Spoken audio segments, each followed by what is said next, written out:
આજ સવારમાં ઉઠ્યા ને ત્યાં પણ 10 વાગી ગયા છે. કાલ સોમનાથને ગયા હતા ને તો એટલા બધા થાકી જાય ને એટલે આજ ઉઠવામાં એટલું બધું મોડું થયું. સવારમાં ઉઠાણું જ નહીં એટલે એને સ્કૂલે તો કેમ મોકલવી એટલે બેન આ સ્કૂલે નથી ગયા અને ઘરે અને પ્રિયાંશીના પપ્પાને સવારમાં વહેલું ઉઠીને પોરબંદર માટે નીકળવાનું હતું એટલે અમને બેને ઘરમાં પૂરીને જ વહી ગયા. પછી મારો નાનો ભાઈ આવ્યો ને દરવાજો ખોલ્યો. પછી હું પ્રિયાંશી પોતું કરતી ને ત્યાં મમ્મી આવ્યા ને મમ્મી કે આજ કેમ સ્કૂલે નથી ગઈ. મેં કીધું ઉઠ્યા જ મોડે. પછી મમ્મી કીધું કઈ વાંધો નહીં જમવાનું બનાવી નાખું મમ્મી દીકરી બે ત્યાં જમવા આવતા રહેશે. મેં કીધું કઈ વાંધો. પછી કાલ ફરવા ગયા હતા એના કપડાં એમાં વધારાના ટુવાલ કાઢ્યા એટલે કપડાં એટલા બધા થઈ ગયા હતા. કપડાં ધોઈ પછી હું ફટાફટ નાઈને આવીને પ્રિયાંશી કે તમે હવે જેમ કરો એમ કરો હું તો બાની ત્યાં જાઉં. તો મેં કીધું વાંધો ને તું જા હું કપડાં સૂકવીને આવું. હું મમ્મીને ઘરે આવી ને તો બધા જમવા બેઠા હતા. અડધાએ જમી લીધું હતું અને પ્રિયાંશીને નખરા ચાલુ હતા. પછી કાલવાળા કયો અને વિડીયો ને આપણે આજ પોસ્ટ કરવાનો છે તો હું ડેટા ભાઈને દઈને આવી. મારો ભાઈ કે હું વિડીયો એડિટ કરી દઈ તું મને ડેટા આપી છે. મેં કીધું કઈ વાંધો. પછી તમારે મિની વ્લોગ એડિટ કરવાના હતા એટલે હું ઘરે આવતી રહીને પ્રિયાંશી મમ્મી યારે રોકાણી હતી. મમ્મી ને પ્રિયાંશી બે અત્યારે ઘરે આવી. અમે આ કેટલા દિવસથી વિચારતી હતી કે મખાનાની ખીર બનાવવી તો આજ એને ટાઈમ મળી ગયો એટલે કે હું મખાનાની ખીર બનાવી નાખું. મેં કીધું હા ફટાફટ બનાવે ને. આમ તો આપણે કંઈક કામ કે એટલે ના પાડી દઈએ પણ આવું બધું કામ કરવું એને બહુ ગમે. પ્રિયાંશી ખીર બનાવીને રનિંગ કરવા વહી ગઈ કે હું આવીને ખીર ખાઈ. અને કાલનું એને છે ને પગમાં લાગી ગયું તોય મેં કીધું તારે રનિંગ કરવા તો જવું જ પડશે. મારી દીકરી સ્કૂલે જાય આવીને થોડી ઘણી રસોઈ કરવા લાગે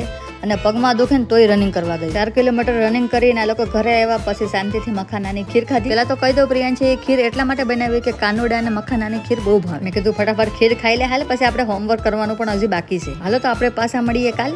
રાધે રાધે. અને હા અમારો ઇન્સ્ટાગ્રામ અકાઉન્ટ પણ જરાક ફોલો કરી લેજો કે વિડીયો